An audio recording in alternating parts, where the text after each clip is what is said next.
getting buckets. Getting buckets in the old. Hey, nerds, you, hey.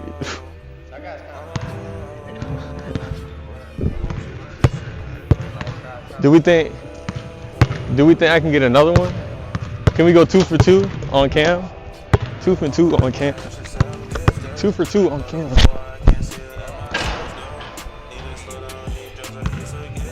Two for 2 on cam. Are we going 3 for 3? Never mind. 2 for 3. And a dunk?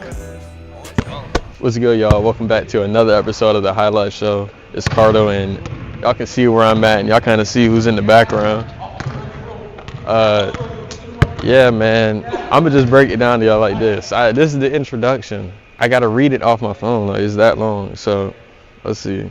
We got a 3-time All-Region player, 3 times, sophomore, junior, and senior year. 3-time region champion, sophomore, junior, and senior year. Senior year averaged 22 points, 5 assists, and 2 rebounds, and 2.5 steals. He has the Berkeley record for most points in a game at 41. Then he also has the record for most 3-pointers in a single season. He finished his career with over 1,000 points total. It was a 2-time All-State selection, man. Continued his basketball career at Spartanburg Methodist and then Fayetteville State. This is gonna be a crazy episode. I hope y'all like this one. Had to come back up here. This is probably about our 3rd time trying to do this. We're gonna have some videos of him working out. My guy Colin right here. Expect big things from this coastal group. I think so. I like what he's doing here, and leads to all that success, and now he knows the game where he's training now. You know, so that's the episode y'all getting today, man. Y'all gonna hear about a lot about his life, you know, a lot about the training life. You know, you're gonna see how hard he gets guys to work. Like Colin, you know, I was at the practice, probably the hardest worker there, one of them, you know. But hey, I hope y'all enjoy this episode, man. That's part of the goal I want to do, like what I was doing with Dave on, like recording his workouts, just so people could see, you know. Like, I think like that'll help me a lot, like making it look more professional, and then you know, just so I can like promote myself a little more too, like just getting like letting people hear what I'm teaching actually on the floor. I think me and you working together like that'd be great, bro, for sure. Like, I want to, because I'm about to invest in a camera here soon. So that's the plan. Yeah, for sure. Like I said, bro, we could just tag team that, and then, you know, it'll definitely help them get themselves out there more, especially our athletes. And then they see the type of work that we putting in, and then seeing the end process of it, like we make the tournament, whatever that is, we having a good year. The main guys that I'm working with, and their game is elevating. You see that process through like you recording and having me mic'd up on the floor. I think that'd be great. Yeah. Oh, yeah. I'm gonna invest in that. That's what I want to do. I'm gonna start doing that more. I'm not gonna throw out all the ideas, because, you know, some people might watch the video and steal it. Like, I already got some. Like, I'm gonna tell you after we get done recording. Like, I got some ideas. That I want to do, like with other sports too. You know.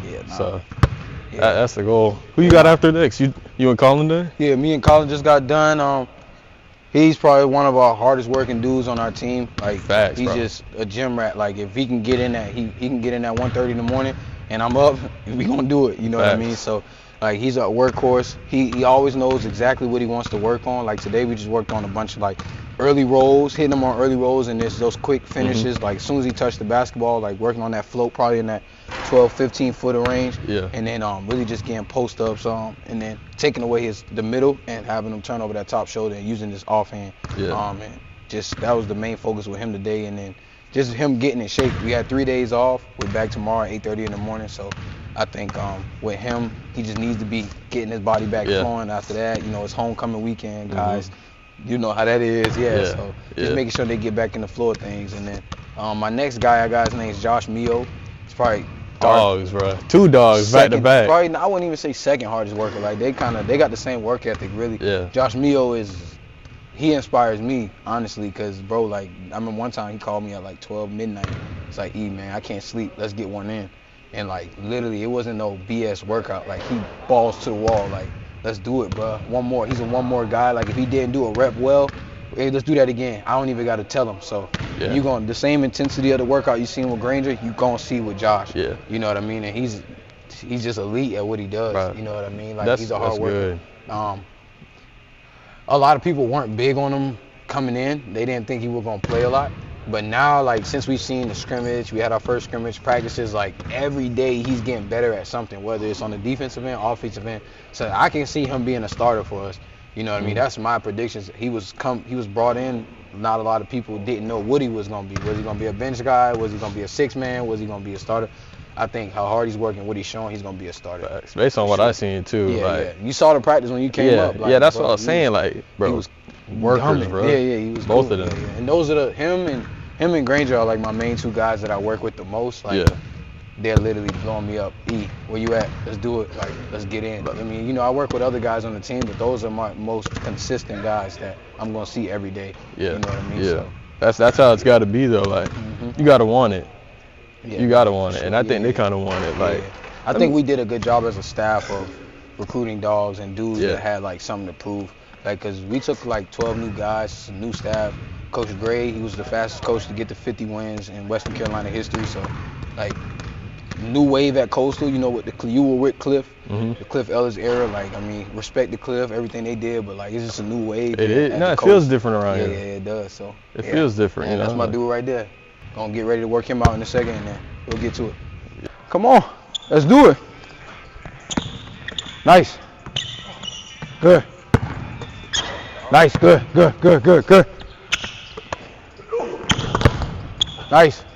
Nice, good. Rescreen it, good. Early roll, good. Nice. You good, that's why we're here. 2 frees, bro. 2 frees. Good job, Carl. Good. Nice. Start with the early roll first. Hey, matter of fact, we're switching on this side. That's on me. I want pro hops, so you just a tag man. You got stick pad. I'ma drag every ball screen. We're gonna rescreen. I'ma hit in the middle of the floor. You gonna contest. And then we'll go small tag man. He might Berkeley you, so that's why you gonna have a pad, or he might pro hop you to the middle. That means you'll need your other stick pad too to contest it. Spin up from the block. we're gonna drag rescreen. I want you to sprint into the ball screen. That's all I'm saying. You got practice at 8:30 in the morning. You need to be ready. Come on, let's do it. Good. Drag it. Nice. Good. Early roll. Nice. Good. 1. We're going to make 10, and then we'll switch to the tag man. Small tag man. Good. Yep. Nice. Good. Bring it back out. Nice. Good. Good, my boy. We good. That's why we're here. We good. Yep. Nice. Drag it. Good. Yep. Nice, Granger. 2. Set it. Good. Drag it out. Come on. Come meet me. Good. Nice. Good. Nice. Good. 3. Good. Sprint to the ball screen. Sprint to it. For 20 reps? For 10 reps, yeah. Drag it. Good. Nice. Where we at? Good. Nice. I'm hitting. Use it. Good. Yep. Nice. Good.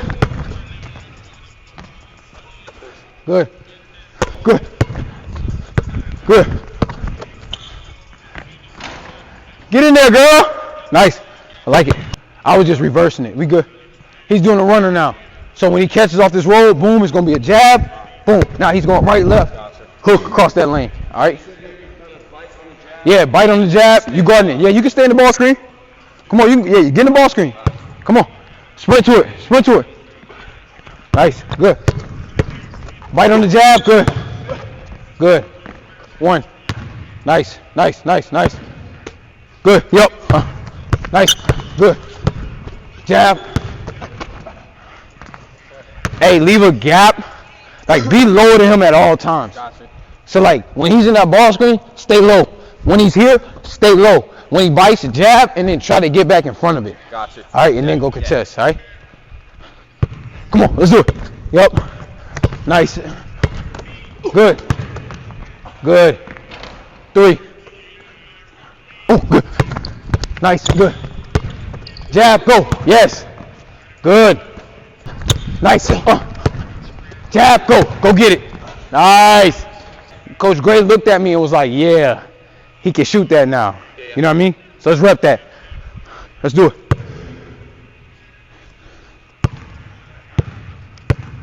Come on, my dude. Sprint to it. Sprint to it. Good. Nice. Good. Yup. That's good. Jab. Go. Yup. Nice. Put it in. Yup. Hey, drive him a little more middle. Open up the hips. Drive him a little more middle. Good. Good. Nice. Good turnaround. That's nice. 1. Nice. Good. Yep. Good. Nice. Put it in. 2. Good. Good. Good. Good. Jab. Go middle. Nice. Put it in. What's that? 4? 3. Good. 2 more. 2 more. Let's do it. Good. Yep. Good. Good, Granger. Good. 4. That's nice, boy. Set it. Sprint to it. Sprint to it. Nice. Jab.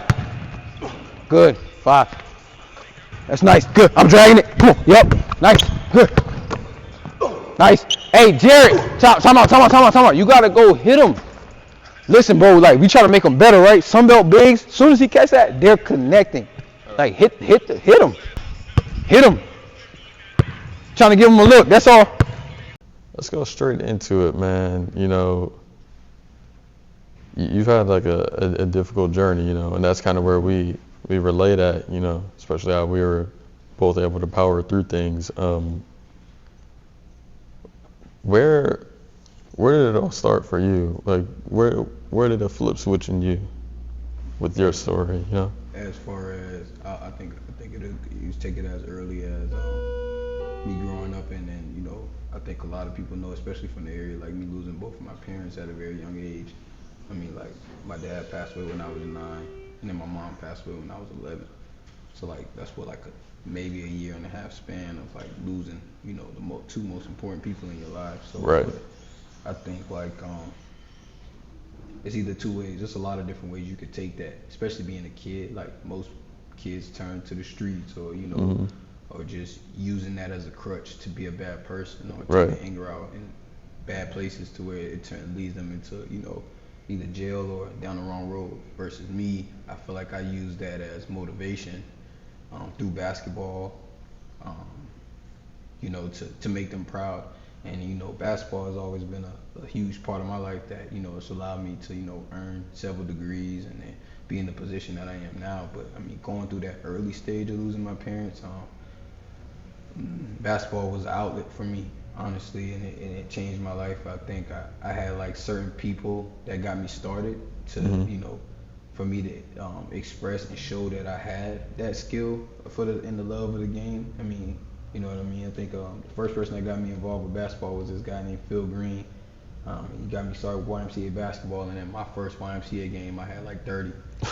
You know what I mean? Like, it was destined, yeah, for sure. But if he never introduced me to that, I probably would have never known that I had that skill. Yeah. And then around that time, like, I knew I always wanted to get in sports, but my dad had passed so early, so he couldn't really, like, throw me into it. So I definitely, I don't know if Phil Green will ever even see this, but he may, you never know. He was the first person to really get me started with that. And then, I mean, the rest was history. And then, like, me, I just feel like no matter what it is, like, anything that I would put my mind to, like, I'm gonna give it all my all. Like, my family members knew, like, when I got to middle school, like, I used to wake my siblings up. My mom bought me my first basketball goal before she passed, so that was like a special gift to me.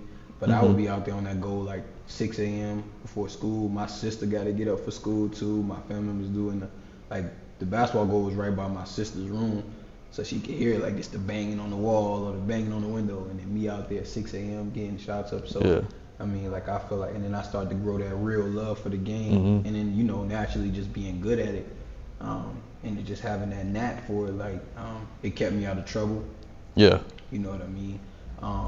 So I think that's where it started. And then, you know, like, to flow into that, all through middle school, like, you going through those challenges between, like, not having your parents and trying to get a better understanding of, like, why you got, like, a lot of questions for God as to why, like, God, why me? Why is this my situation?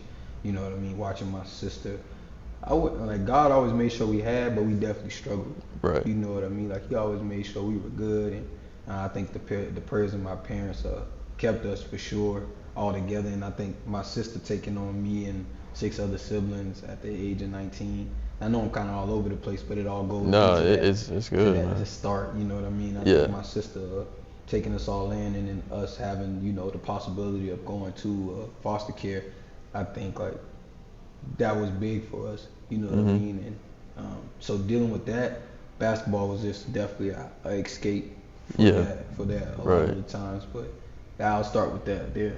Yeah. Man, like, and you and I were talking about a little bit earlier, about your sister, man, and taking all of you guys in at 19, man. Like, cause that's nobody ever expects that. No, for sure. Especially like, kind of made you have to grow up early. Yeah, made everybody have to kind of. All of us, yeah. And I think to piggyback off that a little bit, I know, like, her having to do that, none of us really ever had time to grieve, because you gotta, like, life don't stop. It doesn't. You know what I mean? Like people gonna be there for like a week or two, telling you, like, my condolence, or I'm here, call me if you need me. But, like, bro, I'm gonna be real, bro. All that stuff fade away. It does. After a while, like, you kind of, like, we were all that we had. So I was glad that she was able enough. But I also feel like how hard my dad was on her and his boys, like me and my other brothers and my sisters. Like, I feel like it's kind of gonna sound weird, but it was like he was getting us ready for that. You know what I mean? How hard he was on us, and then, like, it made you appreciate it more. As you're going through that journey of every year you go on, you don't have them, and you can't call, you can't pick up the phone. So, they had my sister cooking, like, full course meals at 7. You know what I mean? And then, like, my dad and my mom ran a contracting business, and they did a lot of stuff in real estate. So they always had my sister Kayla with them. So she was already learning how to do all of those things at a very young age. My dad was a very brilliant dude. Like, I really admired my dad. Like, I wanted to do everything he did.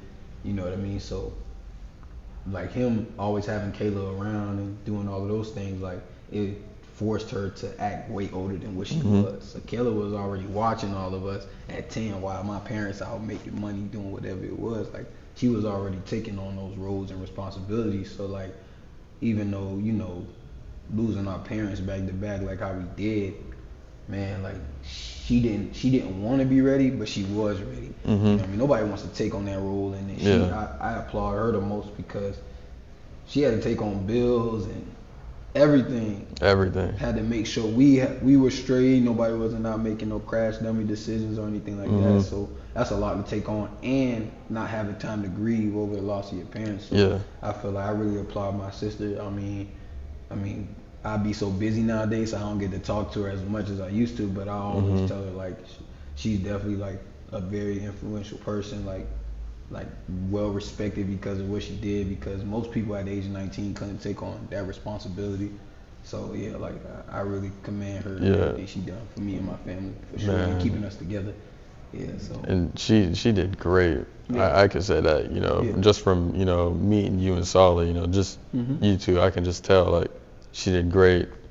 Your parents instilled something in all of you guys, like morals and the morals, that go into it. Sure. Especially my dad, we were raised to be gentlemen. And then, like, the one thing that's unique about my story too is, like, a lot of people will automatically equate that, like, with, like, you're a bad person, or, like, or you do bad things because you didn't have that support system. Like, they automatically go into feeling sorry for you because they hear my story. But it's like, the way how hard my dad was on us and the things he instilled in us, like, at that early age, like, teaching us how to be gentlemen, how to think for ourselves. Like, my dad didn't talk to me like I was a regular kid. He talked to me like I was a grown man. You know what I mean? So, and those things kind of come back to you as you continue to grow, and you try to remember all that you can, because, it did happen early for me. And, like, him instilling all of those things in us, like, I people, like, trying to get my words right, but people like automatically equate with, like, feeling sorry for you or wanting to do like things for you off the rip, but it's like, man, I'm good. Like I got to see that love that you need to see in the home from your father and your mother. I saw how my dad treat my mom, treat her like she was the most important woman in the world. So like all of those things you don't forget. And then me being who I am, like just wanting to make them proud from like a motivational standpoint, and then I was always self-driven and self-motivated. You know what I mean? I always had those traits, and my dad always spoke life into me. So it was hard because, you know, that's a hard thing to deal with. But him instilling those morals in me always made me want to do the right thing. Even if I didn't always do the right thing, I still knew right from wrong because he taught us that at an early age. Yeah. And, you know, like we were saying, you know, it's good for the area too. Yeah. It's so easy. You know, Vince and I we were talking about that too. It's just so easy to go in the wrong direction. No matter where you grow up, man, because everybody's easily influenced there. But, you know, like. And if you don't got that certain things that you stand for and knowing what you want, I think the biggest thing with anybody is just knowing what you want. Yeah. And then really going after it. But like growing up where we from, like you didn't really see that many examples from where we come from. So like I always wanted to be the example or be the vessel for other kids to be like, all right, no, you I are, see man. what he did. All right, let's do that. Like I'm gonna go his way. And you know, I feel like I'm already that for a lot of people. Like I got a lot of kids from that came up after me at Berkeley, and they'll call now to this day, you know what I mean, gotta hit me and be like, hey, E, like it could just be a life thing, and they respect me just off what I went through, and they see that I'm still doing good or good enough to, like, I ain't never been nobody jail or anything like that. So it's like they respect that, and they see what I'm doing now, and they'll call and just ask, like they going through something personal in their life, and I'm maybe 5-6 years older, some of the guys in the same grade as me, I'll get phone calls and just asking for advice, like, E, how do I handle this situation? But I think that's why I say my situation kind of is a gift and a curse, because it forced me to grow up so fast, but I got to see life for what it really was. You did. That's why I feel like I'm ahead of my time, and then like I'm able to have enough wisdom to, hey my guy, do this or go this way. Nah, don't do that. And I can give them an example of like, I did that and it didn't work out for me. You know what I mean? And then they're going to take that because, I mean, they see that I'm still doing well, and then they already know my story and what I've been through. So, I mean, I think like, I'm proud of being that vessel for kids. And even though my path didn't like turn out exactly how it is, but I know God got me right where I need to be. Right. And I know like, that's part of my purpose of being on earth, is to help guide and shape young lives. That's why I got into coaching. Yeah. You know what I mean? That's why I'm doing what I'm supposed to do now, because you'll be surprised, like even just being here at Coastal Carolina, like it's the same guys that come from the same background I come from, like the same type of struggle, similar stories, and they see what you're doing. You already in a role. I'm only 24, of like being a coach, and you know I have a voice here, and you know they see that I was a good player, and like I actually have wisdom of the game and everything like that. So it's easier for them to come to me and give the same messages that I give the guys from back home. So yeah, it's always good. Man, sure. Now I want you to take me through the journey from running the state. To now player development, and you're taking off, man. So do you want me to start like high school on through? I guess, man. So I mean, like, and a lot of my off the court life will go into that. Yeah. I feel like it played a big part in that. Yeah, for sure. Like, I mean, like, I feel like I really knew that I could be a Division I player by my junior year. Yeah. High school, like, I mean, that's when I really started to get serious about basketball. Like, but I mean, I think our junior year where we went 19-6, won our first region championship ever at Berkeley. Was the first team to do that. We actually ended up winning 3 in a row, 3 back to back. But I mean, I definitely was a big part of that. But my junior year is like it all started. Like, you know what I mean, I got my first verbal offer from North Carolina A&T, Willie Jones. He's a Mount Corner native too, but he was the head coach at the time. He extended a verbal offer to me, but I mean, like, I think it would have went a lot smoother if we knew like things about like the clearinghouse. You needed to have a certain SAT score. So, and then like I had a crazy senior year, like scoring 2 40-point games back to back. I mean, it was the all-region player of the year, North-South All-Star selection, most points in a single game at Berkeley, like was the all-time leading three-point scorer in the season. Like, just did a lot of these different things. But I mean, like, growing up and having to know, worry about where my next meal was gonna come from sometimes, or like how am I gonna get school clothes? Because your sister, she's gonna do enough to provide that, but you want more. Because this dude got on jeans, right? But my sister probably can only give me one pair of forces, but I want everything he got. So and then me being that way, I'm trying to find balance of how to do that, and still be the best player on my team and juggle my schoolwork. So like having to worry about all of those type of things, and then when am I gonna get my first car, or how my phone bill, when am I gonna get my first phone and stuff like that. Like worrying about little stuff like that, it showed up as a reflection in my grades, and I didn't take serious. So like I'm getting all these looks and stuff like that, and we're winning. We doing all these different things, and Berkeley, we getting that notoriety. Like I remember my last turned the Berkeley city game, up. Man. It was sold out. You know what I mean? Like we sold out versus Wilson. We ended up losing to Wilson by like 4 or 5 points, but I mean just the impact we left on the team, on that community. Like when we go back, they roll the red carpet out for us.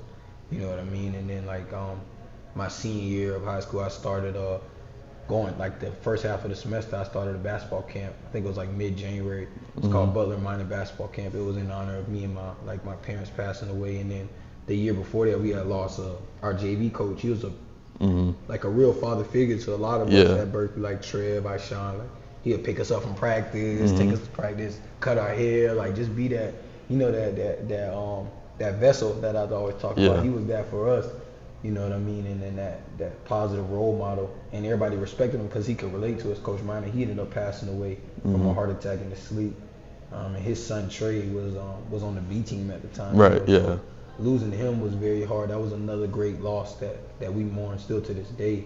And I always pay his homage because he was a lot of the reason who I became for Berkeley around that time. You know what I mean? And then losing him, so. My sister came up with the idea. She was like, man, you got all these people look up to you in the area, everything like that. Like, most people wait till they make it to the NBA to start a basketball camp. And she like, man, you need to do it now. But if I didn't have that voice from her and everything like that, I wouldn't have felt comfortable enough to do that. You know what I mean? Or to reach out and do the necessary things to put the camp together. So she we ended up getting the camp together and everything like that, which was her idea. I just had to put the action behind it to making it happen or whatever. And then I did that, and it was a great turnout. We had about like 150 kids from there. It was a great turnout. Phenomenal. That's great. I had a lot of people, like my auntie owned the Subway at the time. She like donated 100 subs, so like that was that. And then man, the camp was just great, and it was just a great turnout. And then I had, like, of course, all the respect that I had in the city. I mean, I think that was definitely a big thing that I did to give back to the community and being already who I was around that time. So, I mean, like, Yeah, you were, you had a huge impact, and But I know I was all over the place, like, all of those things honing in. So starting there, high school, boom, it was great. But, like, I mean, like, coming in towards the end of my senior year, like having guys like Mike Young, head coach of Wofford at the time, Furman, USC Upstate, like getting like low major to mid major D1s that was really being serious about me, and then not having the grades to take any of those offers. Like I was sitting in Mike Young's office at Wofford, and he looks at me as my transcript. He's like, man, listen, kid, like you're a phenomenal player, but I can't do anything with your transcript. You know what I mean? So I mean that was very heartbreaking to me. And I feel like if I had like more support from whoever, you know what I mean, like it would have been a lot easier. My career would have went a little bit different for sure. So I mean, like I ended up going to Francis Marion. I got in there by the skin of my teeth. That was my first stop. Didn't really go as well. I mean, like just I was going through a lot off the court around that time, so I ended up leaving. Got in the portal. Went to a junior college in Lewis and Clark Community College in Illinois, like near the Chicago area. I had a decent year that year, then COVID happened. And then I ended up leaving there, going to Sparmer Methodist, where I feel like I had my best year of college basketball, like, period. You know what I mean? Averaged a double-double in conference there.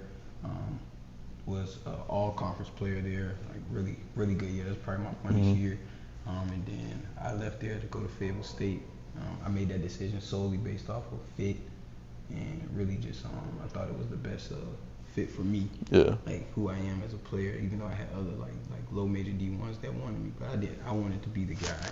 Honestly, I wanted to go into a situation where I felt like I'll have the ball. I wasn't fighting for minutes or anything like that. So I chose to go to Fayetteville State. And this was another detrimental point in my career. It kind of led to depression a little bit too, because it was a great situation. Yeah. HBCU, I love Coach Luke. He's a winner, everything like that. But in my recruiting process, and I was the first recruit signed at the time. In my recruiting process, nobody ever, they didn't speak with me about how they felt about the COVID vaccine or anything like that. So I didn't know anything. I was blinded by that. So I get there about June, going there.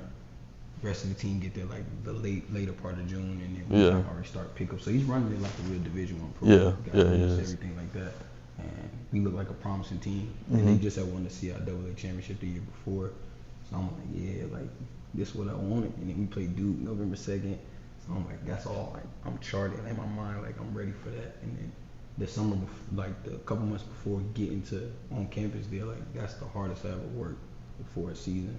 You know what I mean? Like ever, like in my life, like getting up, my girl, we leaving 45 minutes from her crib, and we going 45 minutes to work out at 6 a.m. She's not a morning person at all, and she's watching me put this work in, and all I'm thinking about is like winning the CIAA championship again, and then being able to play in front of the big in-camera indoor stadium at Duke, like.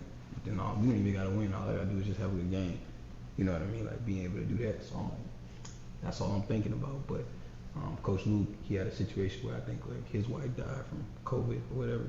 So he was really like, really big on making sure guys had vaccine shots and being boosted. And me and my family members already were like, man, we not doing it. Like even when I was going to Spartanburg Mental just the year before, like I was one of 2 players that was going to get the nose swab because I didn't want to get the vaccine. Yeah. So if you had the vaccine, you can exclude from all that. You know what I mean? And I was willing to go get tested 2 times a week because I didn't want to go against what me and my family believed in.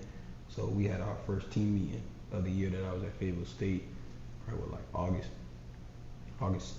late August or whatever. And then he's like, he got to the vaccine subject and everything like that. And he's like, if you're not vaccinated or you don't want to get booster shots, like you're not gonna play for me. You know what I mean? So that was like, that worried me from the jump. And then me being the number 1 recruit and everything like that, we had a lot of different meetings about, what could we do to like come to like a middle ground about it. But he had a conversation with me after like a workout. I think like 2 of our players had tested positive for COVID, and then I was in a situation where like every time they test positive, I had to sit out. Like I had to like quarantine with them, even if I tested negative. So these dudes got vaccine shots and everything like that, and I'm not testing positive at all. But me not being fully vaccinated, I got to quarantine with them. Wow. You know what I mean? So that was a rule that was made up within the program and everything like that. So like you got to think like this taken away from me missing preseason practice, so I'm falling behind, and I was brought here to be the number 1 PG. You know what I mean? So we going through all those things. We constantly meeting, and it got to a point where I had to make a decision where was I going to go against what I believed in my morality for this round of basketball and my career, or was I going to like say screw it and go get the shot? And then, I mean, that was a hard pill to swallow. I mean, it definitely led to depression because being what I told you, like me working towards everything that I was working towards the summer before and everything like that. Yeah. So we ended up like getting in the portal before November, before we even played Duke. Yeah, and then I went over to like we had our last meeting, and then with the whole staff, he's like, "You sure this is what you want to do?" And I'm like, "Man, I feel like y'all got me backed in the corner." You know what I mean? Like you telling me like I'm not gonna play for you, and then you telling other guys like that's not what that is. That's not the conversations I'm having with them. You telling our compliance people that's really what it is. So I mean, and that's really why I decided to leave. I had like a lot of D2s hit me up like right after that and everything like that, and then I ended up choosing to go to Converse University. But the reason why out of all the places that I had, and I also know that's a strange school. Like, I was supposed to go there. Yeah, but a lot of people was like, why are you going there? Mm-hmm. You know what I mean? Because a lot of people looked at me as like, I'm Division I talent, but they don't understand what all goes into. Yeah, they don't. Yeah. The day-to-day life and the challenges you face. Coaches already have their guys and everything like that. Not saying I'm not good enough, but I just wanted to be the guy. That's why I chose to go to Fayetteville State out of every place else. And then me being in the portal around that time, Converse, they had like this funky rule, because it should be all women's school. So they had like this rule where like you could a transfer couldn't like play right away, because in January they just call it's called January term, where only thing you do is like it's only made up for students that's already enrolled at the school, and it's like a term the whole month to make up for classes from the first semester. Really? So like January term is like a whole another semester. You know what I'm saying? And then the second semester starts February 2nd. So Nick Pascal, which is the head coach of Commerce, who also gave me my first coaching job ever. He called me, when he first saw my name in the portal. He was one of the people that told me what I wanted to hear. So what I wanted to hear was that I could play right away, leaving from Fayetteville State. So he had promised me that, and then he calls me back after I told him yes. I already pulled it out on the media that I'm going to Commerce, leaving from Fayetteville State. And he's like, man, I'm sorry, but it's like, I'm sorry that all this happened, like I didn't know anything about January term. And January term, like you can't transfer in and play right away, or you'll have to pay $3,000 out of pocket or whatever, and your scholarship won't kick in until February. So I'm like, knowing that information, I'm like, dang, like I'm praying to God, all this other stuff. Like I just gave my life back to God in January, like February of that year and everything like that. So I'm going through all this stuff, and then I'm just like, man, something got to shake. So I had no other choice but to go to Converse. So I go there. I'm sitting the whole year. I do that whole semester there. But I'm having my own thoughts about like, it's this basketball thing for me still, God. Like, what are you trying to show me? Everything like that. And just trying to hear Him. So about May hit, I ended up calling a meeting with my head man at Converse, and I had a conversation about how I wanted to step away from the game. I had a bunch of various different reasons, but going into flow and how I got into player development and what I'm doing now, like I've been training people since high school. Yeah. You know what I mean? Like, I was still playing, going back home to, work guys out and, training kids that was coming up behind me, and then of course doing my basketball camp every year and everything like that. So I already knew that I had the aspirations of wanting to be some type of coach.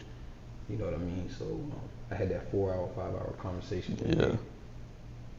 He was like, everything I explained to him in the meeting, he's like, man, if this was me 6 years ago when I first got into coaching, and how good of a player you are, like I would have tried to make you stay no matter what.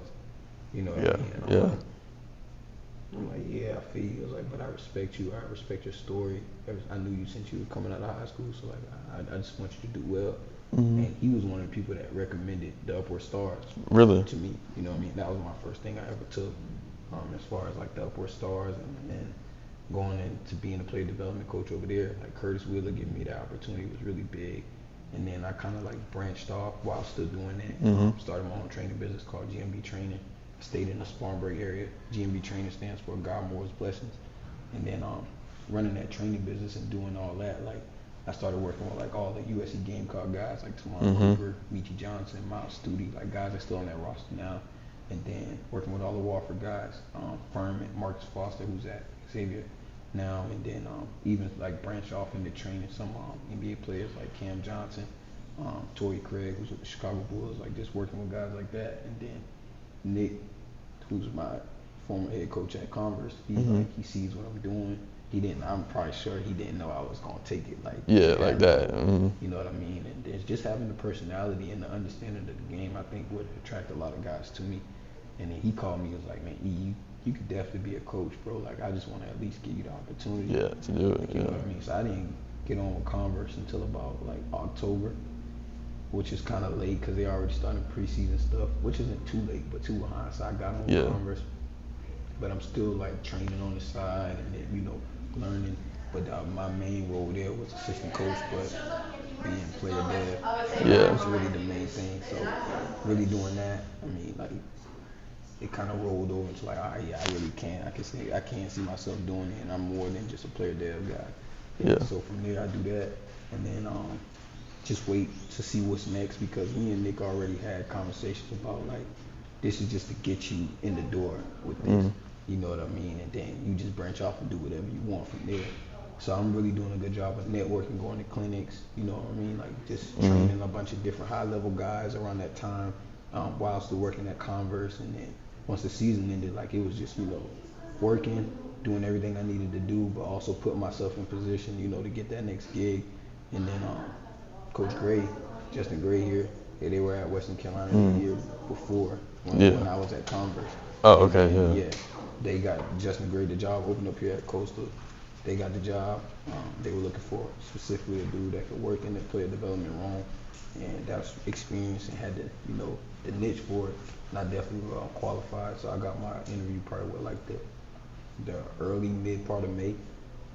Won the interview over. I mean, like I was highly recommended by a lot of guys in the, you know, in the college basketball world. Like my guy BJ Mackey down at Wake Forest, and a lot of other assistant coaches that's high level that recommended me for the job, and they also knew that my story and everything that went into it, and then my personality definitely matched what they want to do here at Coastal. So it was a no-brainer.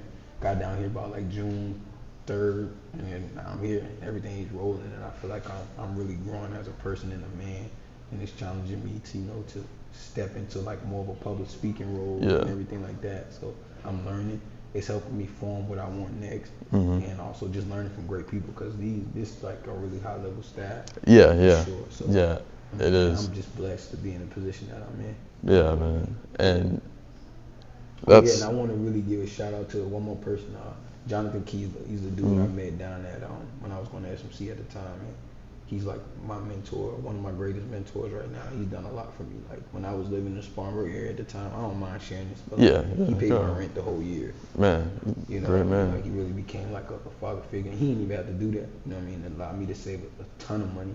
You know what I mean? And he's always been that vessel behind me, pushing me, you know, encouraging me. And then I would not be in the position I'm in today without him.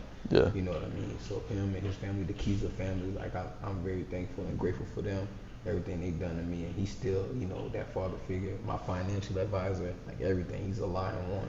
And I wouldn't be in the position that I'm in without him, honestly. So, man, that's good, man. You know, I believe God puts everybody in your life for a reason. Everything's a lesson. That's what I believe, you know. Like I was telling you, I feel like you brought this like together. Because I was thinking, man, I'm coming up here, and you were thinking, man, I wanted to be on the platform. Yeah. It was like perfect. What doing, man. And Davon, and those are two, you know, really great role models from where we from. Different avenues at what they do, but like Vince just being who he is. Yeah, man. Vince is supposed to be in the NBA right now. Yeah, that's just what it is. Like I love Vince and Davon. We have a very special relationship that grew through training. And Davon was actually around that time, but in my life, he started like coming around more, and we got build a strong connection through that time. Me going through everything I was going through at Fayetteville State. So like he really saw the change and the growth and the evolution. So yeah, bro, like I really respect what you're doing, and I appreciate you. Man, I appreciate you for like telling me that, you know, because I was telling you like I needed that. I needed to hear that, you know, because I wasn't really hearing anything. You know, everybody was like, I didn't know people were supporting. I didn't know people weren't supporting. You know. No, that's real. But then, like, you know, you just spoke life into me on Friday when you called me. So like, for sure, bro. I appreciate you for that, man, for sure. I feel like I'm that for a lot of people, and I take pride in that too. You know what I mean? I think like, man, when you went through what I went through, and then being able to overcome a lot of those things, like I mean, bro, like I'm not seeing it act like I got it all figured out. Yeah. I don't. But like, man, listen, like I overcame a lot. Yeah. So like I'm 24, but I feel like I lived 4 lives already. Yeah, man. You know what I'm saying? So like it's that herbal, man. Yeah, that herbal. Told you. Yeah. So I think like just, you know, having that wisdom and going through all of that pain and struggle, like it only gonna make you stronger. Yeah. Make you stronger. It is, like man. Just being able to hear and relate to some of the things you were going through. I'm like, man, I got the answers for you, Cardo. Like, man, but I think I'm gonna leave the pod with this. Like, I think like just embrace the journey. Whoever need to hear that. Like, I mean, when you get to that end goal, that end destination, whatever that may be, whatever success look like for you, the only thing you're gonna remember is the journey. Yeah. You know what I mean? I know that's kind of cliche and you hear it before, but like it's a constant reminder because it is true. Yeah, so that's for anybody listening, watching, you, whoever, like that's what it is, bro. I appreciate that, man. I appreciate that, man. But I think we gonna go ahead and wrap this up, man. We done. For sure. Love talking to E, man. Probably my third, fourth time talking to him. Always a good conversation, man. For sure. I feel like I'm learning from him, as well, man. Appreciate that, my guy. But yeah, man, I'm gonna put our socials at the bottom, man. I appreciate y'all watching. I appreciate you being on here, man. Yeah, for sure. Learned a lot from you. Appreciate you, man. Hey, man. Be a part of the evolution too, bro. For sure, man. The city needs it, man. Yeah, for sure. But yeah, man. Thank you, man.